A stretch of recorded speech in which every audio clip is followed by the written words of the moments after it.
Hello everybody and welcome to another episode of Box Office Talk. This is the show where I break down what happened at the box office, see if my predictions for the top 5 are correct, then make predictions for next week's top 5. So let's get right on into it. Last week I predicted that number 1 would be The Conjuring Last Rites, number 2 would be Demon Slayer, Kimetsu no Yaiba, Infinity Castle, number 3 would be The Long Walk, number 4 would be Downton Abbey, the grand finale, and number 5 would be Spinal Tap 2, The End Continues. Unfortunately, this is a complete goose egg on my part.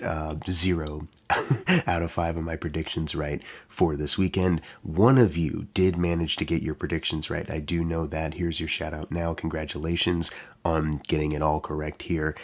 Some of you even were trying to predict the one that actually did get number 1, the movie that I kind of underestimated in that regard, but missed something else as well. But let's just get into it now. Number 1 was Demon Slayer, Infinity Castle. This is not the first time that, Demon Slayer has, had a movie come out in the box office. This is the first time, though, that it's opened so high, though, and for those who are not aware, you might be like, oh, come on, what is it? $70 million is the domestic box office opening, which now adds to a worldwide total of 386 million, which I think we already knew worldwide numbers were already going to be huge, but domestically, this is the highest opening for like any of these Demon Slayer releases since the 21 million back in 2021 that the Mugen? However you pronounce it. If I mispronounce anything, feel free to bash me. Mugen Train? That it's the highest one since that one 4 years ago, and this is like way more than that. It's also already outgrossed that movie. It outgrossed it by 20 million. It's the highest grossing release that this Demon Slayer franchise has had. This is also the highest opening weekend ever for an international release here in the US. It's also the biggest opening for an R-rated animated film. It's the biggest opening for an anime film. It's the biggest opening that Sony has had in 2 years. I feel like the stat was. This is crazy stuff. I figured, it has its audience, and looking at other releases that they've had, they're gonna make some money, but I was really not expecting such a boom like this. I think I saw a couple days ago Channing Tatum is in the cast, as far as the English dub. I don't think that even necessarily has a whole lot to do it. Maybe it does, but I don't think that's, a big reason why this happened. I just feel like, as far as fans of not even just Demon Slayer, but just anime in general have really grown, and maybe this is just a front-loaded domestic opening weekend for a franchise that people are really excited about. But either way, this is still a huge win, even though I don't have the budget listed, so I'm going to hope that close to 400 million worldwide is good for them. I would assume so. And we've mentioned how domestically they've already outgrossed the other Demon Slayer releases. Worldwide, they need 120 million until they outgross Mugen Train, but at that point, it'll be the highest grossing one. I feel like they will, considering how well it's currently doing. It'll probably outpace that. So yeah, I wish that I was a bigger anime person. Not that I have anything against it. I've seen some anime films. It's just some of these longer running ones like Demon Slayer or Dragon Ball, that kind of stuff. I'm that's totally, alien to me. You know what I mean? I have no great attachment to those or any knowledge of them. So I wish that I could offer some other insight other than just the stats that I've listed here. But this is still pretty incredible and kind of amazing, even if I'm completely separated from the franchise, it's this is still really cool to see. I would imagine if you're a fan, this is blowing your mind. Number 2 was The Conjuring Last Rites. Last weekend I was man, with an opening as big as the one they had, there's no way. Maybe it drops off a little bit, but I feel like there's no way. It dropped off about 69%, making 26 million this weekend. Now it is still doing really well. This adds to a domestic total of 131 million, and worldwide they're at 332 million. We'll talk about the movies they've outgrossed in a second, but let me just remind you real quick that the initial production budget on this thing was 55 million, so they are obviously very much so in the clear. And also, when you look at the Conjuring franchise as a whole, domestically, it just outgrossed the first Annabelle by 47 million, The Nun 2, 45, Annabelle Creation and Conjuring 2 by 29, and the first Nun by 14 million, and needs 6 million until it outgrosses the original Conjuring film, and then it's the highest grossing one in the franchise. Worldwide, it has outgrossed The Devil Made Me Do It by 126 million, big jump worldwide, obviously. 101 million over Annabelle Comes Home. It's outgrossed Annabelle by 76 million, Nun 2, 63, Annabelle Creation, 26 million, the original Conjuring by 16 million, and The Conjuring 2 by 11 million. It's 34 million behind The Nun's worldwide intake now. So in both spots, it's only one film away from being the highest grossing film in the franchise, and it's going to get there by next week, which is obviously very exciting for fans of this franchise, which is kind of me. I like some of these movies. I think there's still like nothing that was said last week as far as like maybe producers are rethinking, this being like the last one or anything like that. And I know they just announced a TV show, like a prequel or like just the younger Warrens, but that, that's not enough. I feel like people want to see it on the big screen. They want to see Vera Farmiga and Patrick Wilson, but that's a speculation for another time, I guess.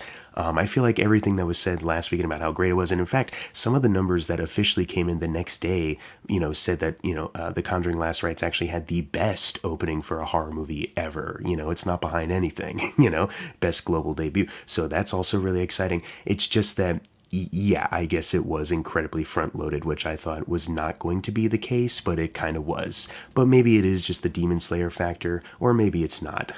Halloween is kind of fast approaching also, fast approaching, we still have a little over a month until we're there. But I mean, we are about to enter October, and there's going to be some competition, but The Conjuring is still The Conjuring. Maybe it'll, last a little longer, who knows, until we get there. But at the very least, it, is still doing well despite a bit of a front-loaded opening and a really big domestic drop-off. As far as the year 2025, it is only $7 million away from outgrossing Final Destination Bloodlines, and then worldwide, it has already outgrossed that one. It has made $22 million over Final Destination Bloodlines. It's behind Sinners now by $34 million, so it is fast-tracking its way to be the highest-grossing horror film of the year. Domestically, we'll see if it can catch up to Sinners because of the drop-off, as I mentioned, but it's fast approaching. The only competition it also has is a couple films down, which we'll talk about in a little bit. Number 3 is Downton Abbey, the grand finale. Another one similar to Demon Slayer. I have no association with the series, the television series, or even the movies. So whenever these come out, it's just kind of like I don't know. Good for the fans, I guess, and this is the last one, so I guess it also doesn't quite matter how much it does, but this is certainly no, Conjuring Last Rites rejuvenation thing. It made $18 million this weekend, so it's $2 million over the opening of A New Era, but $13 million below that first movie. It needs $26 million until it outgrosses A New Era, and then worldwide it's only bumped up to $30 million, needs $62 million until it gets to A New Era. This is on an initial production budget of $50 million, though, so a bit of a steeper climb to get there.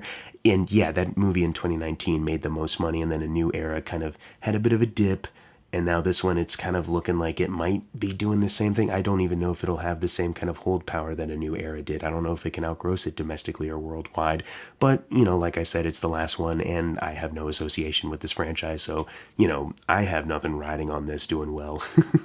Hopefully fans liked it, I don't know. Number 4 is The Long Walk, making $11 million. Now, there's no worldwide totals when I was compiling this info, so if that's updated at this point, I apologize, but this is just what I have right now. This is on an initial production budget of $20 million, so I think, there's some really good word of mouth, despite the fact that people are saying it's very bleak and unsettling, but there is still word of mouth as far as, it's still a really good movie. I'm hoping potentially it can hold over a little better domestically, just get a little bit more, and then hopefully some worldwide numbers could boost it up a little bit more.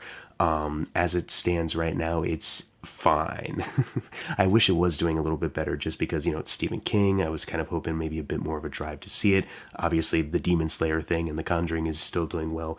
But also it's just a really awesome movie. I say awesome, that might be a bad word for it. Like I said, very bleak, but just I was watching it and I was really mesmerized by the performers and just how intense it was getting. It really wrapped me in, and I really hope more people discover it. Check it out in the theater if you can. As far as Francis Lawrence, the director, this is his lowest opening weekend, $5 million below his film Water for Elephants' debut. It needs $35 million until it outgrosses his lowest grossing film domestically, which is Red Sparrow. Like I said, no worldwide total when I was writing this, so we'll see how that shapes up if we get some next weekend. And that's all I can really say. Go check it out. We'll see if it can get some better news in the next couple weeks. Number 5, the Toy Story re-release. How could I forget? Because I didn't know it was coming. That's my bad. Made $3.5 million, adding to a domestic total of $224 million. Although, according to thenumbers.com, the domestic intake adjusted for inflation is $497 million, which is, that's pretty good. Worldwide, though, as it stands with the unadjusted whatever, it's around 395. So, obviously with the domestic thing, like I just mentioned, just imagine that worldwide number just tripled, doubled, quadrupled. This movie, I don't know if you guys knew, this movie spawned a very popular franchise, so the amount of money it's actually made probably doesn't reflect what was reported at the time that we still have. But that's cool, some people still want to go see it in the theaters. Cool, cool. Number 6 is Weapons, like I was mentioning before, the only other like horror competition that The Conjuring has. I just want to clarify, I do think The Conjuring will outgross Weapons because Weapons has slowed down a little bit, but I think because of the drop off, it's not going to like severely outpace it. Because Weapons, it made 2.7 million this weekend, adding to a domestic total of 147 million. It still needs 131 million until it outgrosses Sinners, and Weapons is at a point where that can't happen. The Conjuring, it started off really big domestically where it could, but now because it's dropped off like it has, it's kind of like, well, I don't know if it has that momentum anymore. Stranger things have happened. Maybe it could still rebound, but it's not going to be just blazing through like it has worldwide, at least. But speaking of worldwide, Weapons is now at 259 million there. It needs 51 million until it outgrosses Final Destination Bloodlines. Either way, though, this is still great for the movie Weapons. If you can still check this out, please do that. I would love to see this one continue to succeed as well.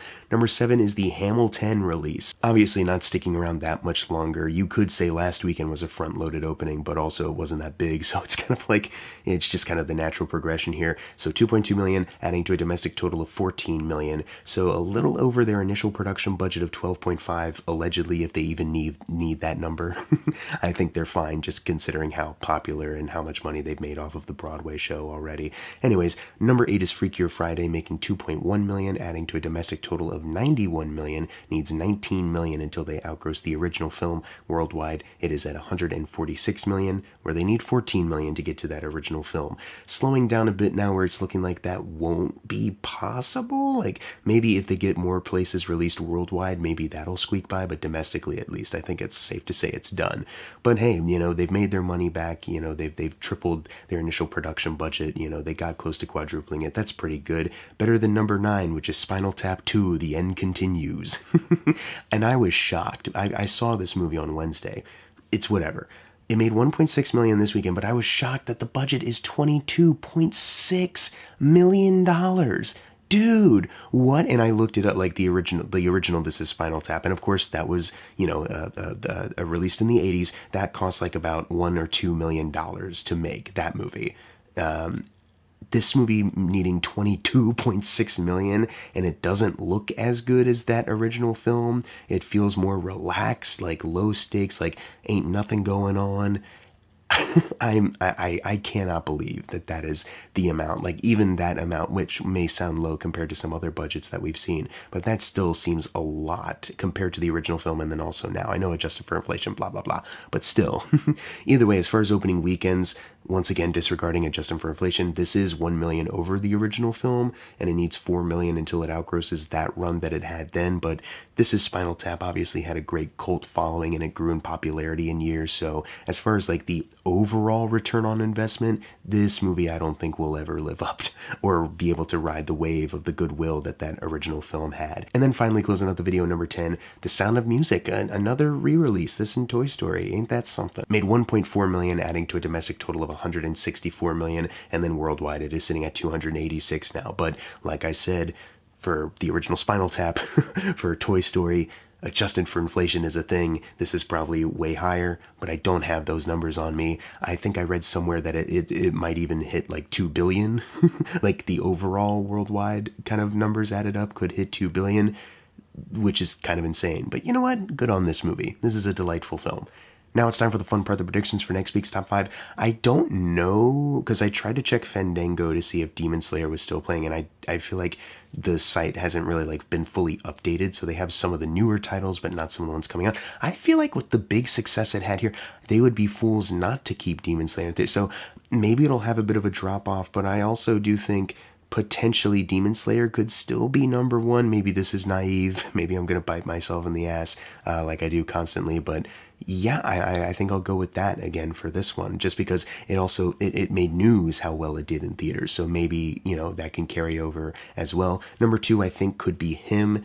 And if Demon Slayer did not do as well, I would be like 100% that's going to be number 1, but now I'm not so sure. Number 3, A Big Bold Beautiful Journey. Number 4, The Conjuring Last Rites. And number 5, Downton Abbey, the grand finale.